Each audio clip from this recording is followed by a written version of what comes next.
మోడీ గారు మొన్ననే కదా 8 ఏళ్ళు దులిపిండు పబ్లిక్ ని 8 years దులిపి 15 రోజులు అయ్యేది కోరిక 2 రోజుల ముందు మనం బ్రేకింగ్ చూసినాం. ఇది చీటింగే కదా, తప్పు కదా, ఇదంతా చీటింగ్ చేయడమే కదా. బీజేపీ కేంద్ర బీజేపీ ప్రభుత్వం ప్రజలను చీటింగ్ చేసినట్టే కదా. కాబట్టి ఇంత దుర్మార్గమైన పరిపాలన, దోపిడి పరిపాలన, దుర్మార్గం పరిపాలన, దోపిడి పరిపాలన, ఈ బీజేపీ పాలన అనేది మనకు చాలా స్పష్టంగా కనబడుతుంది, మన ముందు కళ్ళకు కనబడుతుంది స్పష్టంగా. అందుకే తెలంగాణ ప్రజలారా, ఆంధ్రప్రదేశ్ ప్రజలారా, ఆడ రాళ్ళు కొట్టుకుంటున్నారు. ఆడ అది కొత్త డ్రామా ఆడ. కానీ ఆంధ్రప్రదేశ్ ప్రజలకు కూడా అర్థమైతలేదు ఏం ఆలోచన చేస్తున్నారు ఆంధ్రప్రదేశ్ ప్రజలు. ఈ రాళ్ళు కొట్టుకుంటే ఓట్లు వేస్తే ఎట్లా? ఇక్కడ బంగారం ధర సుక్కలు చూపెడుతున్నాయి. ఇక్కడ బంగారం ధర పట్టపగల సుక్కలు చూస్తున్నాం. ఇక్కడ రాత్రికాలమైన సుక్కలు పగల చూస్తున్నాం, ధరలు ఒరిగి.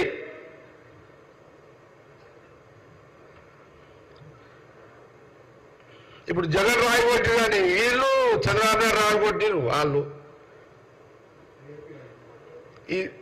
నేను టీవీలో చూసి మాట్లాడుతున్నా. మాకేంటంటే మా కాంగ్రెస్ వాళ్ళ మీద కోపం ఉన్నారు కదా. మా కాంగ్రెస్ చేసే తప్పేముంది? 2 రాష్ట్రాలు విడిపోతా అనుకున్నారు, అయిపోయింది సబ్జెక్టు. కాంగ్రెస్ తీసుకున్న నిర్ణయంలో స్వయం పరిపాలన మీకు కూడా వచ్చింది కదా. ప్రజలను ఆలోచన చేసుకోవాలి కదా. తెలంగాణ ఆంధ్రప్రదేశ్ ప్రజలు కూడా మీకు స్వయం పరిపాలన వచ్చింది కదా. మీ ముఖ్యమంత్రి హామీ ఉన్నారు కదా, మీ హైదరాబాద్ రాకుండా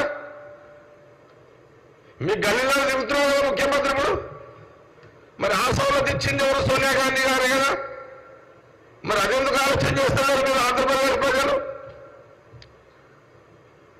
సామాన్య మానవులు ఆంధ్రప్రదేశ్ లో ఎంత హ్యాపీగా ముఖ్యమంత్రి గారికి వెసులుబాటు రాష్ట్ర విభజన వల్ల సోనియా గాంధీ గారు ఇచ్చినట్టే కదా.